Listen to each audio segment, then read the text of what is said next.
నమస్తే, welcome to BRK. నేను చక్కెర్ల ఝాన్సీ. ఇవాళ మనతో పాటు మన స్టూడియోలో ఉన్నారు డాక్టర్ తేజస్వి, హోమియోపతి డాక్టర్. మరి తేజస్వి గారు ఈరోజు మన స్టూడియోకి రావడం జరిగింది కాబట్టి మనకున్న డౌట్స్ అన్ని అడిగి తెలుసుకుందాం. నమస్తే మ్యామ్. నమస్తే అండి. మ్యామ్, ఇన్ జనరల్‌గా చాలామంది నార్మల్ మెడికేషన్‌కి సంబంధించి ఏవైతే ఉంటాయో వాటినే ఎక్కువ ప్రిఫర్ చేస్తారు. అంటే ఈ హోమియోపతి గానీ, న్యూరోపతి గానీ, ఇంకా చాలా డిఫరెంట్ కైండ్ ఆఫ్ మనకొచ్చేసాయి. అవి చాలామందికి అసలు తెలియని కూడా తెలీదు. యాహ్! మరి ఇప్పుడున్న జనరేషన్‌లో కొంతమంది అంటూ ఉంటారు, హోమియోపతికి వెళ్ళు, కొంచెం లాంగ్ టర్మ్ వాడినా పర్లేదు కానీ హెల్త్ సెట్ అయిపోతుంది, లైఫ్ సెట్ అయిపోతుంది, పెద్ద రిస్క్ కూడా ఉండదని చెప్పేసి. అయితే ఈ హోమియోపతి మెడికేషన్ అనేది ముఖ్యంగా ఆడవాళ్ళలో ఎలా యూస్‌ఫుల్ అనిపిస్తుంది? వాళ్ళ హెల్త్‌కి ఎలా బెనిఫిట్ అనిపిస్తుంది? యాహ్! అండి. చాలా మందికి తెలీదు అసలు హోమియోపతి వాడొచ్చా? ఫీమేల్ ప్రాబ్లమ్స్‌కి ఉన్నాయా అని కూడా డౌట్‌గా ఉంటుంది. బట్ ఈ ఫీమేల్స్‌కనే కాదు ప్రతి ఒక్కరు హోమియోపతి యూజ్ చేయొచ్చు. పుట్టినప్పటి నుంచి చిన్న పిల్లల నుంచి లైఫ్ ఎండ్ అయ్యే వరకు హోమియోపతి ఎఫెక్ట్‌గా వర్క్ అవుతుంది. ఓకే. మెయిన్‌గా ఫీమేల్స్‌లో చూసుకున్నట్టయితే వాళ్ళ ప్రతి స్టేజ్‌లో కూడా హోమియోపతి వర్క్ అవుతుంది. Suppose okay. ఎర్లీ స్టేట్‌లోనే అనుకోండి, ఫస్ట్ మెనార్కీ అంటాం. ఫస్ట్ పీరియడ్ స్టార్ట్ అయినప్పటి నుంచి ఆ ఫేజ్‌ని మెనార్కీ అంటాం. ఆ టైం నుంచి వాళ్ళకి పీరియడ్స్ ఆగిపోయి మెనోపాజ్ వరకు, లేదంటే పీరియడ్స్ ఆగిపోయిన తర్వాత కూడా వాళ్ళకి హోమియోపతి ఎఫెక్ట్‌గా వర్క్ అవుతుంది. ఓకే. ఈ విధంగా వాళ్ళకి ఏం ప్రాబ్లమ్స్ ఉంటాయి మెనార్కీ వచ్చినప్పుడు? పీరియడ్స్ ఇర్రెగ్యులర్‌గా ఉంటాయి. మెయిన్‌గా 14 ఇయర్స్ తర్వాత వాళ్ళకి అప్ టు 18 ఇయర్స్ వరకు 2, 3 మంత్స్ రాకపోవడం, లేదంటే పెయిన్ ఎక్కువగా ఉండడం, ఇవన్నీ కామన్‌గా ఉంటాయి. ఆ టైంలో కూడా పెయిన్ రిలీఫ్ అయ్యేలాగా వాళ్ళకి హార్మోనల్ ఇంబాలెన్స్ అవ్వకుండా హోమియోపతి యాక్ట్ అవుతుంది. ఓకే. ఓకే. ఇంకా కొంతమందికి ఎర్లీ ఏజ్‌లోనే థైరాయిడ్ ప్రాబ్లమ్స్ వస్తాయి. ఈ హ్మ్. పీసీఓఎస్ అయినా థైరాయిడ్ అయినా కూడా 18 ఇయర్స్ స్టార్ట్ అవుతుంది. ఇలాంటి టైంలో కూడా వాళ్ళకి అది ఇంకా కాంప్లికేషన్స్ రాకుండా, ఆ థైరాయిడ్ కానీ, పీసీఓఎస్ కానీ ఇంకా కాంప్లికేట్‌గా ఫార్మ్ అవ్వకుండా ఎర్లీ స్టేజ్‌లోనే క్యూర్ అయ్యేలా చేస్తుంది. అంటే మ్యామ్, ఉమెన్స్‌కి సంబంధించి ఎట్లాగో మనం డిస్కస్ చేస్తున్నాం వాళ్ళ ప్రాబ్లమ్స్‌కి సంబంధించి. అయితే హోమియోపతి అనేది అంటే ఎట్లాంటి స్టేజ్‌లో ఉన్నా కూడా మనం ఒకవేళ వెళ్తే గనక మొత్తం క్యూర్ అయ్యే ఛాన్సెస్ ఎక్కువగా ఉన్నాయా? యాహ్! డెఫినెట్‌లీ అండి. ఆ కండిషన్ ప్రకారం బట్టి అది ఏ స్టేజ్‌లో ఉంది, ఎలాంటి డిసీజ్ అయినా కంప్లీట్‌గా క్యూర్ అవుతుంది. మెయిన్‌గా కొన్ని సర్జికల్ డిసీజ్ అంటాం. అంటే ఓకే. దానికి సర్జరీ అనే ఆప్షన్ ఉంటది బయట అలోపతి ఓకే. దాంట్లో. ఓకే. బట్ అలాంటి సర్జికల్ కేసెస్‌ని కూడా మనం ట్రీట్ చేయగలం. అంటే ప్రతీది సర్జరీ కాదు. బట్ అది కొన్ని కేసెస్ ఉంటాయి. హ్మ్. ఫైబ్రాయిడ్సే అనుకోండి. ఆ ఫైబ్రాయిడ్స్‌కి సర్జరీకి వెళ్ళాల్సిన అవసరం లేదు ప్రతి కేస్‌లో కూడా. ఓకే. ఒక 100 కేసెస్ ఉన్నాయనుకోండి. హ్మ్. 100లో more than 95% cases without surgery తగ్గిపోతాయి. ఆ ఓకే. 5 కేసెస్ ఎందుకంటే లార్జ్ సైజ్‌లో ఎళ్ళిపోయి, లేదంటే వాళ్ళకేదైనా కాంప్లికేషన్స్ ఫార్మ్ అయినప్పుడు మాత్రమే సర్జరీ సజెస్ట్ చేస్తాం మేము గూడా. ఓకే. అంతవరకు హోమియోపతి యాక్ట్ అవుతుంది వాళ్ళలో. ఓకే. ఇంకా కొన్ని కండిషన్స్ ఉంటాయి. ఇన్‌ఫ్లమేషన్స్ అంటాం, లేదంటే పీఐడీ అంటాం. అంటే గర్భాశయం ఇన్ఫెక్షన్స్ కానీ, లేదంటే ఓకే. అండాశయంలో ఏదైనా గడ్డలు ఫార్మ్ అయినప్పుడు, ఈ గడ్డలన్నిటికి అందరూ సర్జరీకే ఎళ్తారు. ఓకే. ఓకే. అలాంటి సర్జరీ వరకు ప్రాబ్లమ్స్ లేకుండా హోమియోపతితో క్యూర్ చేసుకోవచ్చు. ఇంకా ఓకే. సర్జరీ వల్ల రిస్క్ ఫ్యాక్టర్స్ ఉంటాయి వాళ్ళకి. ఎలా అంటే కొంతమందికి సర్జరీ అంటే భయంగా ఉంటుంది. అవును మ్యామ్. చాలామంది ఏమంటారంటే, అమ్మో! ఆ హ్మ్. సర్జరీ చేసుకొని ఆ నొప్పులు భరించలేము. దాని తర్వాత ఎంతోమంది తిప్పలు పడ్డారు. యాహ్! నేను ఈ నొప్పితో అన్నా భరిస్తాను గానీ, నేను సర్జరీ చేయించుకోను అంటూ డెఫినెట్లీ ఉంటారు అండి. మేడం. అలాంటి వాళ్ళకి ఇంక హోమియోపతి ఎఫెక్ట్‌గా వర్క్ అవుతుంది. సర్జరీ వరకు వెళ్ళకుండా, ఆ బ్లడ్ లాస్ ఏది లేకుండా వాళ్ళకి సింప్టమాటిక్‌గా రిలీఫ్ పొందొచ్చు. హ్మ్. ఓకే. అంటే అది ఏ సర్జికల్ కేసా, నాన్ సర్జికల్ కేసా అని ఉంటుంది.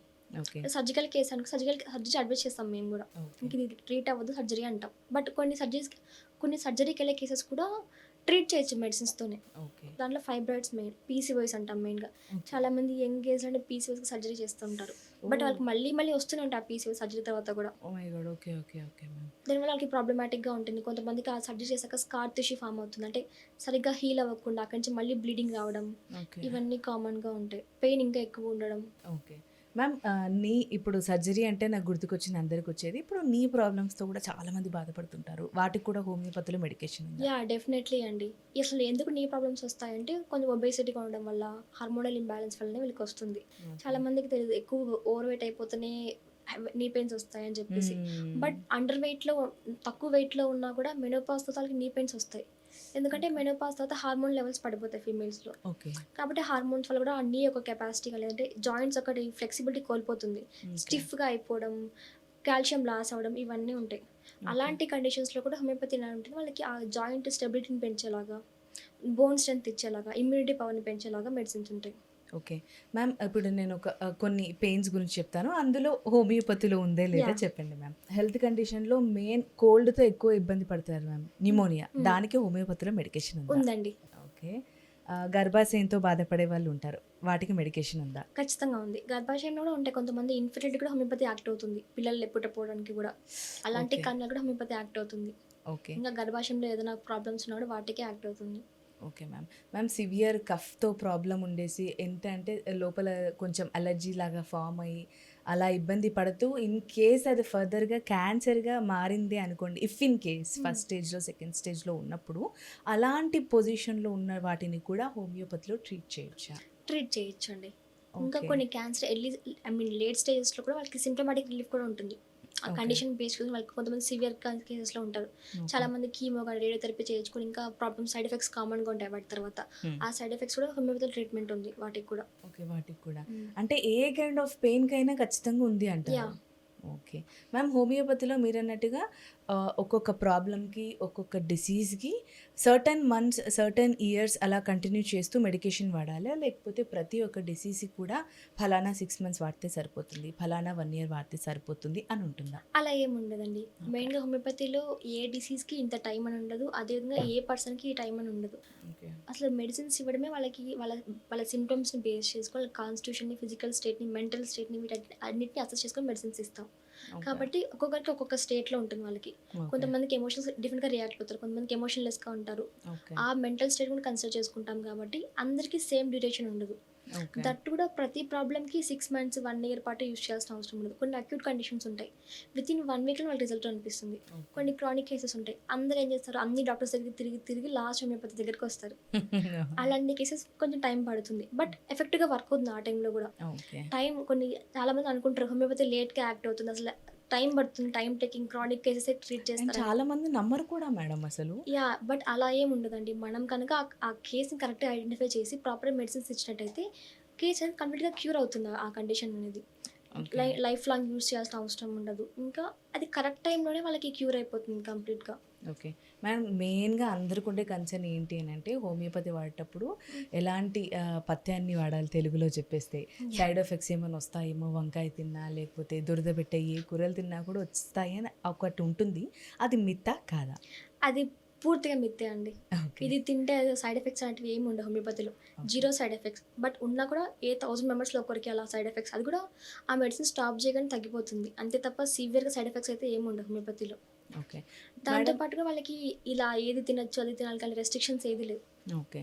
బట్ మేము మెడిసిన్స్ ఇచ్చినప్పుడు కాఫీ, టీ మటుకు కొంచెం అవాయిడ్ చేయమని చెప్తాం. అంటే కాఫీ, టీ. మెడిసిన్స్ వేసిన వెంటనే కాఫీ, టీ తీసుకోవద్దని చెప్తాం. Okay. The main important ma'am ఒక సివియర్ కేస్ ఉంది. దానికోసమని మామూలుగా ప్రైవేట్ హాస్పిటల్స్‌కి అలా వెళ్లారు. హ్మ్. అక్కడ వాళ్ళు ఖచ్చితంగా ఒక మెడికేషన్ వాడాలి అని చెప్పి ఇచ్చేస్తూ ఉంటారు. అండ్ దాని తర్వాత కూడా వాళ్ళు ఇంకేమన్నా బెటర్ అవుతుందేమో అని చెప్పేసి హోమియోపతికి వస్తూ ఉంటారు. హ్మ్. అలాంటి సివియర్ కండిషన్స్‌లో ఆ మెడికేషన్ మొత్తం మానేసి మీరు హోమియోపతి సజెస్ట్ చేస్తారా? లేకపోతే వాటితో పాటు ఇది కూడా కంటిన్యూ చేయమని చెప్తారా? సర్టెన్ కేసెస్‌లో. యాహ్! ఆ కేస్‌ని బట్టి ఉంటుందండి. మెయిన్‌గా నేనైతే వెంటనే ఏది స్టాప్ చేయదండి. ఏదైనా అది వాళ్ళు లాంగ్ టర్మ్‌గా యూజ్ చేస్తున్నప్పుడు ఆ డిపెండెన్సీ వాళ్ళకి స్టార్ట్ అయ్యి ఉంటుంది. వెంటనే స్టాప్ చేస్తే సైడ్ ఎఫెక్ట్స్ కామన్‌గా ఉంటాయి కొన్ని కేసెస్‌లో. కాబట్టి వెంటనే స్టాప్ చేయదని చెప్తాను.